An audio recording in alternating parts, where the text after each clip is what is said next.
Welcome back to The Explainer. Today, we're diving straight into something incredibly personal. We are unpacking the reality of AI displacement, but we're going to look at this massive global shift through a really intimate lens. We're zeroing in on a conversation between two people, Peter, a 52-year-old master CNC machinist, and his 28-year-old nephew, Brad, who happens to be a data analyst and junior AI implementation specialist. Now, we hear a lot of abstract, high-level statistics about the future of work, right? But today, we're focusing strictly on the human cost, from the perspective of a guy who built things with his bare hands for 30 decades, only to watch it all vanish literally overnight. Right off the bat, Peter says something that perfectly sets the emotional stakes of this whole situation. He told Brad, "I didn't just lose my paycheck. I lost my hands, I lost my morning routine." For a veteran like Peter, losing his job to automation isn't just a financial hit. It's a profound, devastating loss of identity. When he got laid off, he didn't just lose the money to pay his mortgage. He lost that deep, physical connection to his life's work. He lost the entire reason he got out of bed every morning. It's this sudden, jarring erasure of who he is and how he moves through the world. And it really highlights this stark contrast between the visceral, tactile world of human craftsmanship and the kind of sterile, predictive efficiency of a cloud-based algorithm. Think about it. For 24 years, Peter could literally feel a 2-micron tolerance on the inner flange of a titanium gear.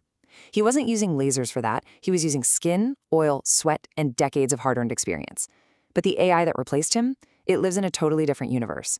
It's an adaptive neural net, it senses tool wear in real time, it adjusts feed rates on the fly, and it can even predict mechanical fractures hours before they happen.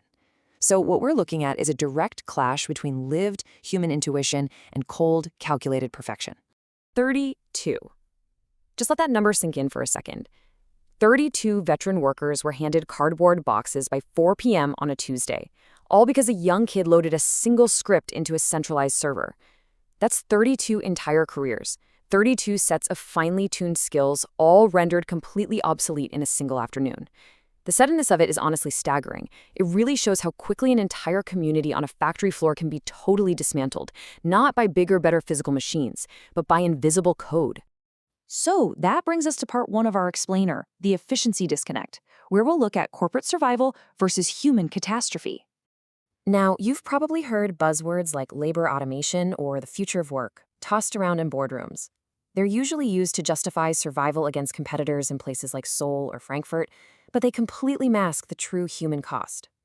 Brad, coming from the tech side, points out that to corporate leadership, this is never personal. Executives see an economic crisis, and they know if they don't automate, the whole company goes under. But for Peter, framing this as some natural, inevitable evolution like the weather is incredibly insulting. To him, this is a conscious, active choice to trade a human heartbeat for a zero-error margin. Because while the viral online hooks love to sell us on efficiency, the harsh reality on the ground is the crushing feeling of being fired by a piece of code. It's an existential crisis where a person can simply no longer say, "I build things." It is so easy for us to scroll past articles with headlines like, "I was fired by a code," and just view them as interesting little data points about modern business. But Peter, he looks in the mirror and genuinely doesn't know who's looking back at him. For decades, his entire function in society was building things. Now he feels reduced to just being a consumer, a data point for the very algorithms that took his job. Which leads right into part two, the illusion of upskilling and the expectation of adapting to the machine.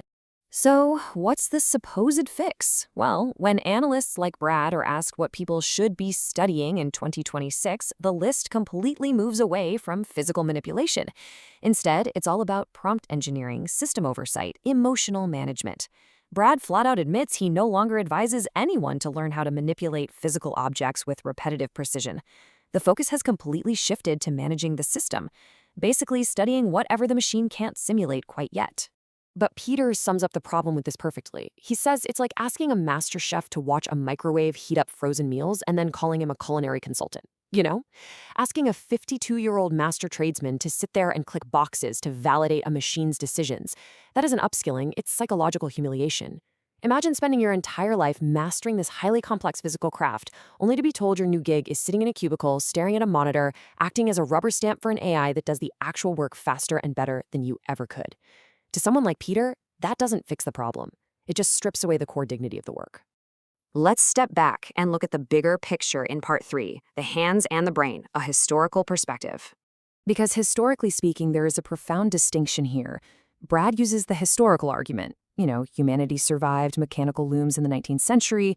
We survived the transition from horses to the Model T. But Peter hits back with a really undeniable point. A horse never had to figure out how to pay a mortgage or put a kid through college. And more importantly, previous industrial revolutions took the hands, but they left the human brain in charge. The weaver's hands were replaced, sure, but their brain was still needed to run the factory. Today's AI is taking both the hands and the brain. Now, Brad argues that humans just need to pivot, right? We need to provide empathy, focusing on the why behind the patterns the machine spits out. But Peter impartially points out the cold, hard macroeconomic reality. Corporate America pays for output. It does not pay for empathy. And right now, Peter's output is literally zero. The machine might not understand why a pattern matters on a human level, but the market overwhelmingly rewards the speed and mathematical efficiency of that pattern. That leaves human empathy as a really, really difficult skill to actually monetize on a factory floor. So where do we go from here? That is part 4, reclaiming the human legacy and finding a new purpose. Even the data analysts, the very people building these systems, they feel the guilt. Brad admits to having this pit in his stomach, feeling like he's basically building the cage that humanity is going to end up sitting in. Because of that, he argues that the tech creators have to stay in the room and advocate for systemic transitions, things like universal basic income or an automation tax, the goal being to fund human-centric arts and local trades so people aren't just discarded like obsolete hardware. But here is the catch. As Peter notes, a government check doesn't solve the crushing vulnerability of waking up at 6 a.m. with absolutely no outlet for your energy, no problem to solve, and no legacy to leave behind. Financial security? That's only half the battle. A universal basic income might keep someone fed and quiet, but a person needs to feel necessary. It's about pride. It's about that desperate human need to have a meaningful, tangible task to conquer every single day. And that leads to this incredibly powerful realization from Brad. He says, the machine knows the math of this gear, but it doesn't know the story of the man who spent 30 years mastering it. That is the key. The true human legacy isn't about trying to compete with the algorithm. It's about preserving the history and the story that the machines simply cannot copy. The math, the feed rates, the tolerances, those belong to the AI now. But the history of the community, the years of mastery, the lived experience of the craftsman, that belongs solely to us.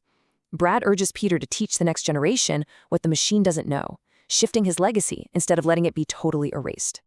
So I want to leave you with a really provocative thought from today's explainer. As automation masters the mechanics of our work, how are you going to define your own story and purpose?